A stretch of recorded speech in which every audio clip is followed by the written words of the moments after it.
Hi. ഇന്നത്തെ വീഡിയോയിൽ 2 മാസം മുമ്പ് നടന്ന സംഭവമാണ് കേട്ടോ. അതായത് എൻ്റെ അമ്മ കറി ആക്കാൻ വേണ്ടിയിട്ട് കുമ്പളങ്ങ എന്ന് പറഞ്ഞാൽ അറിയില്ലേ, മത്തങ്ങ. അത് വെക്കാൻ വേണ്ടിയിട്ട് മുറിച്ചു.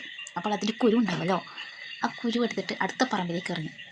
2 മാസത്തിന് ശേഷം ഇതേ പറന്ന് പന്തലിച്ച് കിടക്കുന്നു. അതിൽ കുമ്പളങ്ങ ഉണ്ടോ എന്ന് അറിയാൻ വേണ്ടിയിട്ട് ഞാൻ വെറുതെ ഒന്ന് നടന്നു നോക്കിയപ്പോൾ 2 എണ്ണം ഒളിഞ്ഞു നോക്കുന്നുണ്ട്. വളരെ സന്തോഷം തോന്നി. ആ മനോഹരമായ കാഴ്ച ക്യാമറയിൽ പകർത്താൻ കഴിഞ്ഞില്ല. എന്നാൽ ആ നഷ്ടം നികത്താൻ ഒരാഴ്ച കഴിഞ്ഞപ്പോൾ ഞാൻ വീണ്ടും ചെന്നു. ഇത്തവണ ഫോണും എടുത്ത് ക്യാമറയും ഓണാക്കി കുമ്പളങ്ങ വീഡിയോയിൽ പകർത്താമെന്ന ഉദ്ദേശത്തോടെയായിരുന്നു ഞാൻ പോയത്. പക്ഷേ അവിടെ ഞാൻ കണ്ട കാഴ്ച നിങ്ങൾ കാണണ്ടേ? വാ. ഈ പുല്ലിൽ മറിഞ്ഞു പോയ കുമ്പളങ്ങയെ കണ്ടുപിടിക്കാൻ ഞാനിനി എന്ത് ചെയ്യും ഗൈസ്?